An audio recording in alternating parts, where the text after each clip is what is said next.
അപ്പോൾ നമ്മൾ ഇനി 121 പേജിലേക്ക് വരികയാണ്. 121 പേജ് നമ്പർ. ഇവിടെ ഒരു കുട്ടി ഒരു സംശയം ചോദിക്കുന്നതായിട്ടാണ് നമ്മൾ കണ്ടിരിക്കുന്നത്.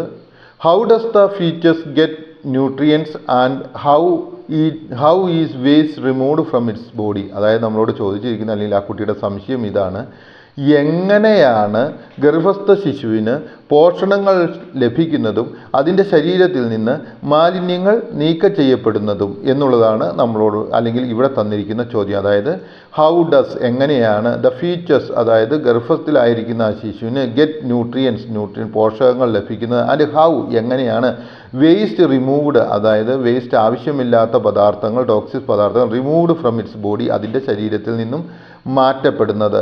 How do you notice the child's doubt, നിങ്ങൾ ആ കുട്ടിയുടെ സംശയം ശ്രദ്ധിച്ചില്ലയോ? അനലൈസ് ഇലിസ്ട്രേഷൻ 5.3 എന്നിട്ട് നമ്മളോട് പറഞ്ഞിരിക്കുകയാണ്.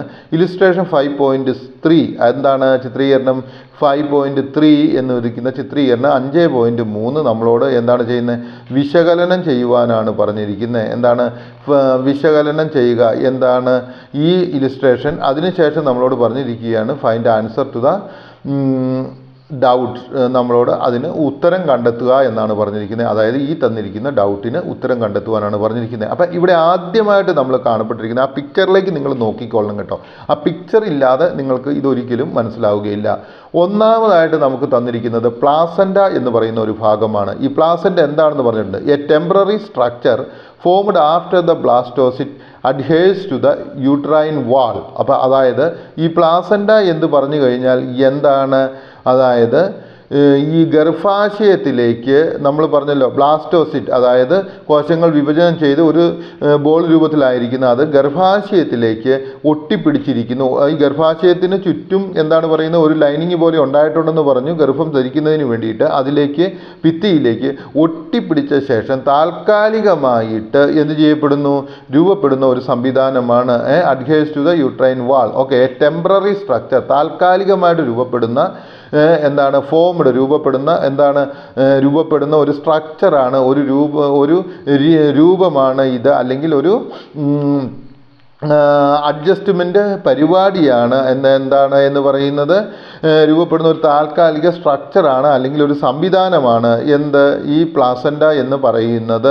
Okay, adheres to the uterine wall. It is formed by embryonic and uterus tissues. ഇവ എങ്ങനെയാണ് രൂപപ്പെട്ടിരിക്കുന്നത്? ഇവ രൂപപ്പെട്ടിരിക്കുന്നതിന് രണ്ട് കാര്യങ്ങളാണ്, രണ്ട് തരത്തിലുള്ള സംഗതികളാണ് ഉപയോഗപ്പെട്ടിരിക്കുന്നത്. ഒന്ന് ഭ്രൂണകലകളും ഗർഭാശയ കലകളും ചേർന്നാണ് ഇത് രൂപപ്പെട്ടിരിക്കുന്നത്. അപ്പോൾ നമുക്ക് മനസ്സിലായി, ഭ്രൂണകലകളും ഗർഭാശയ കലകളും ചേർന്ന് രൂപപ്പെട്ടിരിക്കുന്നതാണ് പ്ലാസൻറ്റ എന്ന് പറയുന്നത്. So what is placenta? Placenta ഒരു ടെമ്പററി സ്ട്രക്ചറാണ്, ഒരു താൽക്കാലിക സംവിധാനമാണ്. ഓക്കെ, എന്തിന്? After ബ്ലാസ്റ്റോസിറ്റ് adheres to the uterine വാൾ, അതായത് ബ്ലാസ്റ്റോസിറ്റ് യൂട്രൈൻ വാളിനോട് ഒട്ടിച്ചേർന്ന് അല്ലെങ്കിൽ പറ്റിപ്പിടിച്ചതിന് ശേഷം രൂപപ്പെടുന്ന ഒരു താൽക്കാലിക സംവിധാനമാണ് പ്ലാസൻറ്റ. ആൻഡ് എന്താണ്?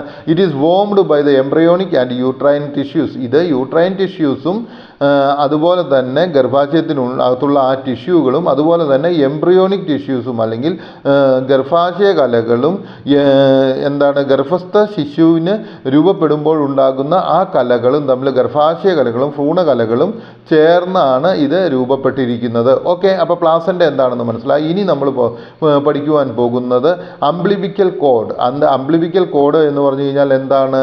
അതിന് മറ്റൊരു പേര്, മലയാളത്തിൽ പറയുന്ന പേരാണ് പൊക്കിൾക്കൊടി. Okay, formed from the placenta. അപ്പം പിന്നീട് എന്താണ് മനസ്സിലാവുന്നത്? പ്ലാസൻറ്റയിൽ നിന്നാണ് അംബ്ലിബിക്കൽ കോഡ് രൂപപ്പെട്ടു വന്നിരിക്കുന്നത്. Oxygen and nutrients reach the body of the features and waste are removed through this code. ഇനി എന്താണ് മനസ്സിലാവേണ്ടത്? ഒരു കുട്ടിക്ക് ആവശ്യമായിട്ട്, അതായത് ഗർഭസ്ഥ ശിശുവിന് ആവശ്യമായിട്ടുള്ള ഓക്സിജനും അതുപോലെ തന്നെ ആവശ്യമുള്ള ന്യൂട്രിയൻസ് പോഷകങ്ങളും ശരീരത്തിനകത്തേക്ക് എത്തിച്ചേരുന്നത് ഈ അംബ്ലിബിക്കൽ കോഡിലൂടെയാണ്.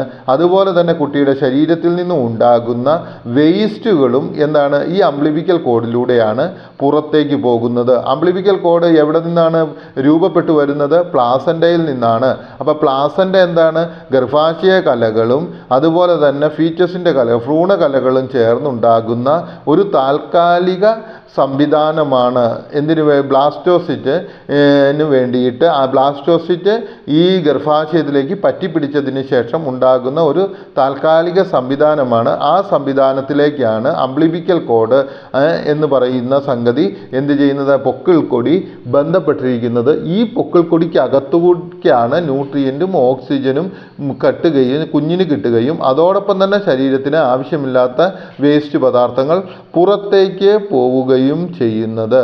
അടുത്തതായിട്ട് എന്താണ് പറഞ്ഞിരിക്കുന്നത്, അടുത്തതായിട്ട് നമുക്ക് നൽകിയിരിക്കുന്നത് ഇവിടെ തന്നിരിക്കുന്ന ഒരു പിക്ചറിൽ തന്നിരിക്കുന്നത് എന്താണെന്ന് നിങ്ങൾ കണ്ടു കാണുമായിരിക്കും. അമ്നിയോൺ എന്ന് പറയുന്ന ഒരു പിക്ചറിലാണ് ഒരു ഭാഗത്തെയാണ് കാണിച്ചിരിക്കുന്നത്. ആ പിക്ചറിൻ്റെ അകത്തേക്ക് നിങ്ങളൊന്ന് നോക്കിയാൽ കാണാം, അതൊരു പ്രത്യേകതരം നീല കളറിലായിട്ടാണല്ലോ അത് തന്നിരിക്കുന്നത്. ഇനി അമ്നിയോൺ എന്താണ് എന്ന് നമുക്കൊന്ന് നോക്കാം.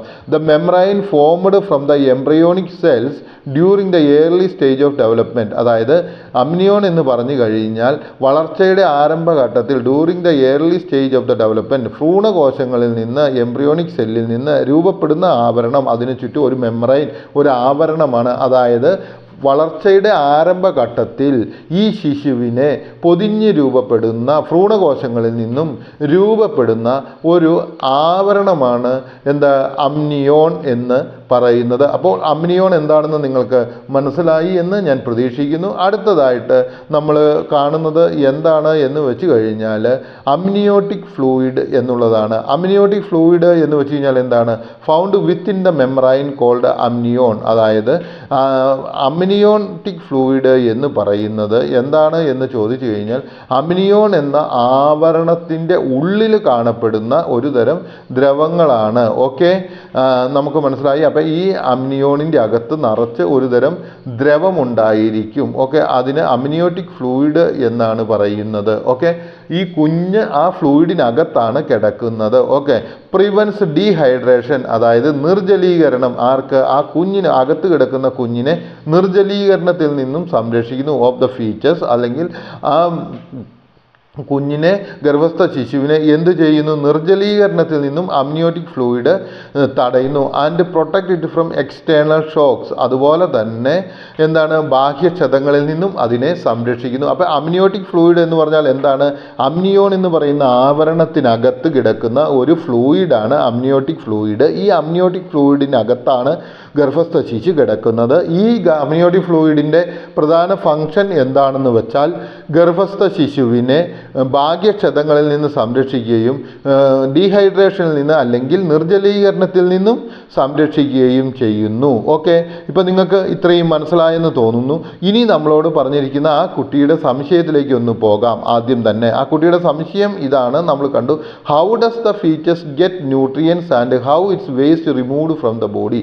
എങ്ങനെയാണ് ഫീച്ചേഴ്സിന് ആവശ്യമായ പോഷകങ്ങൾ ലഭിക്കുകയും അതിൻ്റെ ശരീരത്തിൽ നിന്നും ആവശ്യമില്ലാത്ത വേസ്റ്റുകൾ പുറന്തള്ളപ്പെടുകയും ചെയ്യുന്നത് എങ്ങനെയാണ് എന്നാണ് ചോദിച്ചിരിക്കുന്നത്. ഓക്കെ, അപ്പോൾ അത് എങ്ങനെയാണ് സംഭവിക്കുന്നത് എന്ന് നമുക്ക് ഇവിടെ കൃത്യമായിട്ടറിയാം. Through the blood vessels in the umbilical cord. അതായത് നമ്മൾ ഓൾറെഡി കണ്ടു, ഗർഭസ്ഥ ശിശുവിന് അംബ്ലിബിക്കൽ കോഡിലൂടെയാണ് അമ്മയുമായിട്ട് ബന്ധപ്പെട്ടിരിക്കുന്നത്. ഏതുമായിട്ട്? പ്ലാസൻ്റയുമായിട്ടും പ്ലാസൻ്റയിൽ കൂടെ ഉദരത്തിൽ നിന്ന് വഹിക്കുന്ന മാതാവുമായിട്ട് ബന്ധപ്പെട്ടിരിക്കുന്നത്. The foetus receive all the necessary nutrient and oxygen and life support from mother's through the placenta. അതായത് എന്താണ് സംഭവിച്ചുകൊണ്ടിരിക്കുന്നത്, ഈ ചൈൽഡിന് എന്താണ് ചെയ്യിക്കുന്നത്, പ്ലാസൻ്റയിലൂടെ ആവശ്യമായിട്ടുള്ള ന്യൂട്രിയൻസ് എല്ലാം കടന്നു വരികയും പയ്യെ അത് അംബ്ലിബിക്കൽ കോഡിലൂടെ എന്ത് ചെയ്യുന്നു, കുട്ടിയുടെ ശരീരത്തിനകത്തേക്ക് പ്രവേശിക്കുകയും ചെയ്യുന്നു. അതേപോലെ തന്നെ waste product and carbon dioxide from the features are sent back through umbilical cord and placenta to the mother's circulation to be eliminated. എന്നിട്ട് എന്താണ് ചെയ്യുന്നത്, അതുപോലെ തന്നെ അമ്മയുടെ ഈ കുഞ്ഞിൻ്റെ ശരീരത്തിൽ നിന്നുള്ള എല്ലാ വേസ്റ്റുകളും തിരിച്ച് അംബ്ലിബിക്കൽ കോഡിലൂടെ കയറ്റി പ്ലാസൻ്റയിലൂടെ അമ്മയുടെ ബ്ലഡ് സർക്കുലേഷൻ സിസ്റ്റത്തിലേക്ക് വിട്ട് ആ വേസ്റ്റ് ശരീരത്തിൽ നിന്നും ഒഴിവാക്കുകയും ചെയ്യുന്നു. അപ്പോൾ എനിക്ക് തോന്നുന്നു നിങ്ങൾക്ക് മനസ്സിലായെന്ന്. എങ്ങനെയാണ് കിട്ടുന്നത്, ആദ്യം തന്നെ അമ്മയുടെ ശരീരത്തിൽ നിന്നും പ്ലാസൻ്റയ്ക്കകത്തുകൂടെ ന്യൂട്രിയൻസും ഓക്സിജനും പോഷകങ്ങളും എന്ത് ചെയ്യുന്നു, അംബ്ലിബിക്കൽ കോഡിലേക്ക് എത്തുകയും അംബ്ലിബിക്കൽ കോഡിൽ നിന്ന് അത് ഗർഭസ്ഥ ശിശുവിൻ്റെ അകത്തേക്ക് ചെല്ലുകയും ഗർഭസ്ഥ ശിശുവിൻ്റെ അകത്തുണ്ടാകുന്ന ബോഡി വേസ്റ്റ് എല്ലാം കൂടി അംബ്ലിബിക്കൽ കോഡിലൂടെ പ്ലാസൻ്റയിലേക്ക് വിടുകയും പ്ലാസൻ്റയിൽ നിന്ന് അമ്മയുടെ ബ്ലഡ് സർക്കുലേഷൻ സിസ്റ്റത്തിലേക്ക് അയക്കുകയും ഈ ബ്ലഡ് സർക്കുലേഷൻ സിസ്റ്റത്തിലൂടെ ഇത് അമ്മയുടെ ശരീരത്തിൽ നിന്ന് പുറത്തേക്ക് പോവുകയും ചെയ്യുന്നു. ഓക്കെ, ഇത്രയും നിങ്ങൾക്ക് മനസ്സിലായി എന്ന് പ്രതീക്ഷിക്കുന്നു. ഇനി നമ്മളോട് പറഞ്ഞിരിക്കുന്ന ഇവിടെ 2 ഇൻഡിക്കേഷൻസ് ആണ് തന്നിരിക്കുന്നത്. നിങ്ങൾക്ക് മനസ്സിലായെന്ന് തോന്നുന്നു. ഇവിടെ തന്നിരിക്കുന്ന 2 ഇൻഡിക്കേഷനുകളാണ് തന്നിരിക്കുന്നത്. ആ ഇൻഡിക്കേഷനുകൾ കൂടി നമുക്കൊന്ന് നോക്കാം. ഒന്ന്, പ്ലാസൻ്റ ഫോർമേഷൻ ആൻഡ് ഫങ്ഷൻ. അതായത് എന്താണ്? Placenta begins to form after the fertilised and egg implants in the uterus. അതായത് പ്ലാസൻ്റ എപ്പോഴാണ് രൂപപ്പെടുന്നത്? പ്ലാസൻ്റ ഒരു എഗ് ഫെർട്ടിലൈസ് ചെയ്യപ്പെട്ടതിന് ശേഷം ഗർഭപാത്രത്തിനകത്ത് ഇംപ്ലാന്റ് ചെയ്യുമ്പോഴാണ് രൂപപ്പെട്ടു വരുന്നത്. Placenta started to grow around 7 to 10 days after the conception. Placenta എപ്പോഴാണ് വളരാൻ തുടങ്ങുന്നത്? 7 മുതൽ 10 ദിവസം കഴിയുമ്പോഴാണ് പ്ലാസൻ്റ വളരുവാൻ തുടങ്ങുന്നത്. Placenta continues to grow throughout the pregnancy to support your baby. അതായത് പ്ലാസൻ്റ എന്താ ചെയ്യുന്നത്? പ്ലാസൻ്റ തുടർച്ചയായി വളർന്നുകൊണ്ടിരിക്കുന്നു. എന്തിനു വേണ്ടിയിട്ട്? ഈ കുഞ്ഞിനെ സംരക്ഷിക്കുന്നത് വേണ്ടിയിട്ട്. Placenta starts a few cells and grow to be a several inch long. Placenta എന്താണ് ചെയ്യുന്നത്? ഒരു ചെറിയ സെല്ലുകളോട് കൂടി തുടങ്ങുകയും പിന്നീട് അത് വലിയ നീളമുള്ള ഒന്നായി തീരുകയും ഒരു വള്ളി പോലെ വളരുകയും ചെയ്യുന്നു. പ്ലാസൻ്റയുടെ ഫംഗ്ഷൻ എന്താണ്? Placenta helps to keep the baby alive and healthy during pregnancy. Placenta എന്താണ്? ആ കുഞ്ഞിനെ ജീവനുള്ളതാക്കി തീർക്കുകയും ആരോഗ്യമുള്ളതായി നിലനിൽക്കാനായിട്ട് സഹായിക്കുന്നു. Blood passes through the placenta and provides oxygen, glucose and nutrients to the baby. Okay, ബ്ലഡും അതുപോലെയുള്ള പദാർത്ഥങ്ങളും എന്താണ് ചെയ്യുന്നത്? പ്ലാസൻ്റയിലൂടെ കടന്നു ചെല്ലുകയും കുഞ്ഞിന് ആവശ്യമായ ന്യൂട്രിയൻസും ബ്ലഡും പോഷകങ്ങളും ഓക്സിജനും എല്ലാം നടക്കുകയും ചെയ്യുന്നു ത്രൂ ദി അംബ്ലിബിക്കൽ കോഡ്. അപ്പോൾ പ്ലാസൻ്റയിൽ കൂടി ഇത് അംബ്ലിബിക്കൽ കോഡിൽ കയറുകയും അംബ്ലിബിക്കൽ കോഡിൽ കൂടി ഇത് കുഞ്ഞിലേക്ക് എത്തിക്കുകയും ചെയ്യുന്നു. Placenta filter out the expels harmful waste and carbon dioxide from baby's blood when he is in the uterus. അതായത് പ്ലാസൻ്റ എന്ത് ചെയ്യുന്നു? അത് ഫിൽറ്റർ ചെയ്ത് ആ കുഞ്ഞിൻ്റെ ശരീരത്തിൽ നിന്നും ആവശ്യമില്ലാത്ത പദാർത്ഥങ്ങളെല്ലാം എന്താണ് ചെയ്യുന്നത്? പുറത്തേക്ക് തള്ളിക്കളയുകയും ചെയ്യുന്നു. ഇനി നമ്മളോട് തന്നിരിക്കുന്നത് അമിനിയോട്ടിക് ഫ്ലൂയിഡ് ആൻഡ് ഫങ്ഷൻ എന്നാണ് തന്നിരിക്കുന്നത്. അമിനിയോട്ടിക് ഫ്ലൂയിഡിൻ്റെ എന്താണെന്നും അതിൻ്റെ ഫങ്ഷൻ എന്താണ് പറഞ്ഞിരിക്കുന്നത്. Amniotic fluid is the fluid that surrounds and protect an embryo. അതായത് അമിനിയോട്ടിക് ഫ്ലൂയിഡ് എന്താണ്? അമിനിയോട്ടിക് ഫ്ലൂയിഡ് എന്ന് പറയുന്നത് ഒരു എംബ്രിയോയെ സറൗണ്ട് ചെയ്യുകയും അല്ലെങ്കിൽ അതിനെ കവർ ചെയ്യുക, ഒരു എംബ്രിയോ കവർ ചെയ്യപ്പെട്ടിരിക്കുന്ന അല്ലെങ്കിൽ ഒരു ഫീറ്റസ് എന്താണ്? മുങ്ങിക്കിടക്കുന്ന ഒരു ദ്രാവക പദാർത്ഥമാണ്. While is growing the uterus. അതായത് ഒരു യൂട്രസിനകത്ത് ഒരു ഫീച്ചസ് വളരുമ്പോൾ അത് മുങ്ങിക്കിടക്കുന്ന ഒരു കവർ ആവരണമാണ് എന്ത്? അപ്പം യൂട്രസിനകത്ത് രൂപപ്പെടുന്ന ഒരു ആവരണമുണ്ട്. എന്താണ്? ഈ ആവരണത്തിനകത്താണ് അമ്നിയോട്ടിക് ഫ്ലൂയിഡ് ഉള്ളത്. അപ്പോൾ ഈ അമിനിയോൺ എന്ന് പറയുന്ന ആവരണത്തിനകത്ത് നിറഞ്ഞിരിക്കുന്ന ദ്രാവക രൂപത്തെയാണ് എന്ത് പറയുന്നത്? അമ്നിയോട്ടിക് ഫ്ലൂയിഡ് എന്ന് പറയുന്നത്. ഈ അമ്നിയോട്ടിക് ഫ്ലൂയിഡിലാണ് ആ കുഞ്ഞ് ശിശു, ഗർഭസ്ഥ ശിശു കിടക്കുന്നത്. ഓക്കെ, അമ്നിയോട്ടിക് ഫ്ലൂയിഡിൻ്റെ ഫംഗ്ഷൻ എന്താണെന്ന് ചോദിച്ചാൽ അമ്നിയോട്ടിക് ഫ്ലൂയിഡ് പ്രിവെൻറ്റ് ഡീഹൈഡ്രേഷൻ. അതായത് നിർജ്ജലീകരണത്തെ അമ്നിയോട്ടിക് ഫ്ലൂയിഡ് ബ്ലോക്ക് ചെയ്യും. ആ കുഞ്ഞിന് ഗർഭസ്ഥ ശിശുവിന് നിർജ്ജലീകരണം ഉണ്ടാകാതെ ഇത് സഹായിക്കുന്നു. Degradation of the features and protect it from external shock. അതായത് ബാഹ്യക്ഷതങ്ങളിൽ നിന്നും അതിനെ സംരക്ഷിക്കുകയും ചെയ്യുന്നു. അപ്പോൾ നിങ്ങൾക്ക് മനസ്സിലായെന്ന് വിചാരിക്കുന്നു. അമ്നിയോട്ടിക് ഫ്ലൂയിഡ് നിർജ്ജലീകരണത്തിൽ നിന്നും കുഞ്ഞിനെ സഹായിക്കുന്നു, നിർജ്ജലീകരണം സംഭവിക്കാതെ സഹായിക്കുന്നു, അതുപോലെ തന്നെ ബാഹ്യക്ഷതങ്ങളിൽ നിന്നും കുഞ്ഞിനെ സഹായിക്കുന്നു. എനിക്ക് തോന്നുന്നു ഈ പാഠഭാഗം നിങ്ങൾക്ക് മനസ്സിലായെന്ന്. ഇനി നമ്മൾ അടുത്ത പാഠഭാഗത്തേക്ക് പോകുന്നതായിരിക്കും.